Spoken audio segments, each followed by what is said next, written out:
नमस्कार, आप देख रहे हैं न्यूज 18। मैं हूं आपके साथ मेनका चौधरी। महासंग्राम 2024 की तस्वीर अब थोड़ी थोड़ी साफ होने लगी है।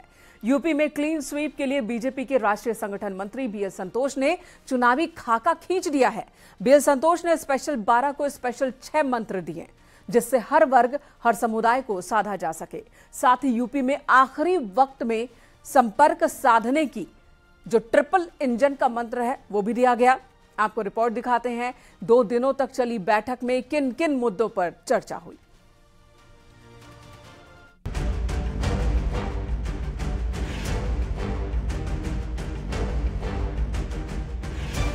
यूपी में सभी 80 सीटों को जीतने का फाइनल राउंड अब ग्राउंड से शुरू हो रहा है। बीजेपी के राष्ट्रीय महामंत्री बीएल संतोष ने उत्तर प्रदेश के तमाम पदाधिकारियों को जीत का मंत्र दिया और फेरी वाले, दूध वाले और टिफिन वालों को जोड़ने का लक्ष्य दिया है। साथ ही प्रदेश पदाधिकारियों की बैठक में लोकसभा चुनाव के लिए पहले चरण का रोड मैप भी तैयार कर लिया गया है। मुझे विश्वास है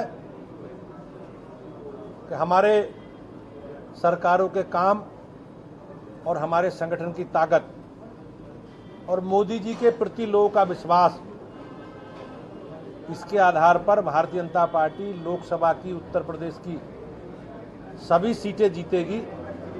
इस संकल्प के साथ हम लोग आगे बढ़ रहे हैं। हर सीटों पर भगवा लहराने के अलावा संगठन को मजबूत करने के लिए बीजेपी हर वो पैंतरा आजमा रही है जिससे विपक्षी खेमे को कमजोर किया जा सके और उन नेताओं को पार्टी से जोड़ा जा सके जिनकी अपने समाज, अपने वर्ग और अपने समुदाय में अच्छी खासी पकड़ है, जिसके टूटने से बीजेपी तो मजबूत होगी ही, साथ ही विपक्ष को भी चुनाव से पहले तगड़ा झटका दिया जा सके। 2024 के लोकसभा में उत्तर प्रदेश में 80 की 80 लोकसभा सीटें भारतीय जनता पार्टी अपने साथियों के साथ जीतने जा रही है। मैं विपक्ष के जो भी नेता उत्तर प्रदेश में दावेदारी करते हैं, देश में तो प्रधानमंत्री पद की वैकेंसी नहीं है, उत्तर प्रदेश में लोकसभा में भाजपा गठबंधन के अलावा किसी के लिए वैकेंसी नहीं है। जो 24 की तैयारी में लगे हैं वो अपना 29 की तैयारी करें, 29 में फिर देखेंगे कैसे क्या होता है। लोगों को हम लोग पहले ही जोड़ चुके हैं। भारतीय जनता पार्टी ने, माननीय प्रधानमंत्री जी ने मूल मंत्र दिया, सबका साथ, सबका विकास, सबका विश्वास, सबका प्रयास। तो सबके साथ लेकर सबका विकास हो रहा है और सबके सामूहिक प्रयास से, सबके विश्वास से, और ये भारत आत्मनिर्भर बन रहा है। तो ये तो हम सब लोग पहले से ही कर रहे हैं। यूपी में अलग अलग क्षेत्रों से मिशन 80 के लिए ओबीसी नेताओं की ज्वाइनिंग बीजेपी के जाति समीकरण को बैलेंस करना है, ताकि पूर्वांचल और पश्चिमी उत्तर प्रदेश में समाजवादी पार्टी और बीएसपी के कई नेताओं को भगवा ब्रिगेड में शामिल कर चक्रव्यूह तैयार किया जा सके। साथ ही बीएल संतोष ने जीत का रोड मैप भी तैयार कर दिया है। बीजेपी नेताओं को जीत के 6 मंत्र। पहला मंत्र, सभी 80 सीटें जीतने के लिए बूथ पर नजर रहे। दूसरा मंत्र, युवा, महिला, शिक्षक, मजदूरों के बीच मौजूदगी। टैक्सी ड्राइवर और डिलीवरी मैन को जोड़ने के लिए अभियान। व्यापारियों, खिलाड़ियों और किसानों से संवाद। छोटे छोटे समूहों से संवाद स्थापित करें। पार्टी के कार्यकर्ता की पहचान सामाजिक कार्यकर्ता के रूप में भी होनी चाहिए। बीजेपी का मकसद साफ है, हर वर्ग को साधने के लिए छोटे छोटे समूह के साथ ही महिला, युवा और किसानों को भी उस प्लानिंग का हिस्सा बनाया जा सके, जिससे हर सीट पर विपक्ष को टक्कर दी जा सके। यानी लखनऊ में बीएल संतोष की मीटिंग में 24 की तस्वीर क्लियर हो चुकी है। प्रदेश स्तर पर 12 सदस्यीय संगठन की कमेटी भी तैयार कर दी गई है। यह कमेटी अब प्रशिक्षण देगी, पूरे उत्तर प्रदेश के 6 सांगठनिक क्षेत्रों में जाएंगे और वहां प्रशिक्षण कार्यक्रम शुरू होगा। उसमें निकाय के जो प्रतिनिधि हैं और जो पंचायत के प्रतिनिधि हैं, इनको बाकायदा प्रशिक्षित किया जाएगा और यही प्रशिक्षित कार्यकर्ताओं की जो टीम होगी वो भारतीय जनता पार्टी के लिए एक बेहतर माहौल बूथ स्तर पर बनाएगी। कैमरामैन शरद के साथ संकेत मिश्रा, न्यूज 18 लखनऊ। और लोकसभा चुनाव से पहले एनडीए में तमाम क्षेत्रीय दल शामिल हो रहे हैं। ओम प्रकाश राजभर के बाद अब प्रगतिशील मानव समाज पार्टी भी एनडीए में शामिल हो सकती है। पार्टी के राष्ट्रीय अध्यक्ष प्रेमचंद्र ने कहा कि गठबंधन में शामिल होने के लिए हमारे अमित शाह समेत बीजेपी के कई नेताओं से मुलाकात हुई है और 15 अगस्त तक एनडीए में शामिल होने का औपचारिक ऐलान हो सकता है। उन्होंने कहा कि लोकसभा चुनाव में वो 5 सीटों की दावेदारी पेश करेंगे। बातचीत गठबंधन को लेकर के हुई है 2000 लोकसभा का जो चुनाव है 24 का, इसमें हम एनडीए में शामिल होकर के लड़ेंगे। 15 अगस्त के पहले ऐलान होने की पूरी संभावना। अगर आप एनडीए में शामिल होते हैं तो कितनी सीटें मांग करेंगे? 5 सीटें मांगेंगे। और 24 की चुनावी जंग में यूसीसी एक बड़ा हथियार है। यूसीसी को लेकर मुसलमानों में फैलाई जा रही अफवाहों को दूर करने के लिए बीजेपी ने भी मोर्चा संभाल लिया है। खासकर पसमानदा समाज को लेकर बीजेपी काफी सेंसिटिव है। पार्टी पसमानदा समाज को समान कानून को लेकर जागरूक कर रही है और इसके जरिए बीजेपी का प्लान एक तीर से 2 निशाना साधने की है।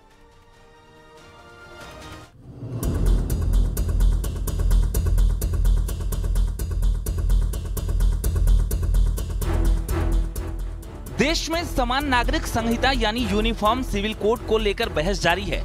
सभी नागरिकों के लिए एक समान कानून लाया जाना है, लेकिन जब इसका विरोध होता है तो बात घूम फिरकर मुसलमानों के इर्द गिर्द ही सिमट जाती है।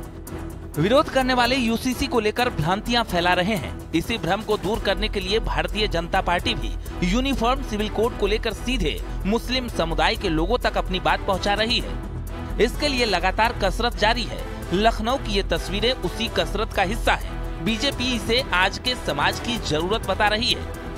निश्चित तौर पर हमारा पसमानदा समाज, मुस्लिम समाज, अल्पसंख्यक समाज हमारे प्रधानमंत्री जी पे पूरा भरोसा करता है और जो यूसीसी का मुद्दा है, जैसे जैसे समाज आगे बढ़ता है, समाज की नई नई ज़रूरतें सामने आती हैं और जिम्मेदार सरकार का ये कर्तव्य होता है कि समाज की ज़रूरतों को समझते हुए उन ज़रूरतों को पूरा करे। यकीनन यूसीसी भी आज समाज की जो ज़रूरत है, प्रधानमंत्री जी ने इसको समझा और निश्चित तौर पे हम सबके साथ संवाद करके बेहतर दिशा में अपने समाज को आगे ले जाएं, यही हम सबका लक्ष्य है। भारतीय जनता पार्टी पिछले काफी समय से पसमानदा मुसलमानों को अपने पाले में लाने के लिए कई प्रयास कर रही है। प्रधानमंत्री नरेंद्र मोदी भी पसमानदा मुसलमानों तक पार्टी की नीतियों को ले जाने की बात कह चुके हैं। बीजेपी का कहना है कि केंद्र सरकार की ज्यादातर नीतियों का सर्वाधिक लाभ पसमानदा मुसलमानों को मिलता है। ऐसे में अगर उन्हें इस बात का एहसास करते हुए उनकी भ्रांतियों को दूर किया जाए तो ये समुदाय पार्टी के साथ जुड़ सकता है। दरअसल पसमानदा समाज मुस्लिम आबादी में करीब 85% अपनी हिस्सेदारी दर्ज करवाते हैं और इसी के दम पर बीजेपी अल्पसंख्यक समाज के वोट बैंक को 24 में भुनाने की कोशिश कर रही है और आम मुसलमानों को अपने साथ बता रही है।